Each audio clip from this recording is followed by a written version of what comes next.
గట్టగా తాగులో ఇస్తారు తాగినోళ్ళు దేవుళ్ళు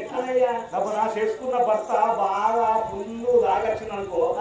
చేసుకున్న భర్త తింటాడు అయ్యా నీ పంచిన తండ్రి కొద్దిగా నీ బండి పట్టాలు తప్పిందా తండ్రి అని భర్త మంచిగా తీసుకొచ్చి మంచిగా బాలికలు తీసుకుపోయి మంచిగా తాను పోసి బట్టలేసి వాడిని తీసుకొని వచ్చి వాని కాళ్ళు తంబాలు పెట్టి వాని కాళ్ళు కడిగి మీరు నలుకోవాలి అది కాశీకి పోయిన పుణ్యం తిరుపతికి పోయిన పుణ్యం అట్ట కాకుండా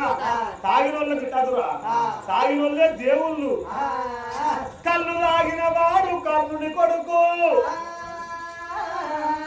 వీరు తాగిన వాడు భీముని కొడుకు విష్ణి తాగిన వాడు ఇంద్రుని కొడుకు గుడుంబ తాగిన వాడు యమధర్మరాజు కొడుకు ఏమి తాగిన వాడే ఎట్టి ఉండకూడదు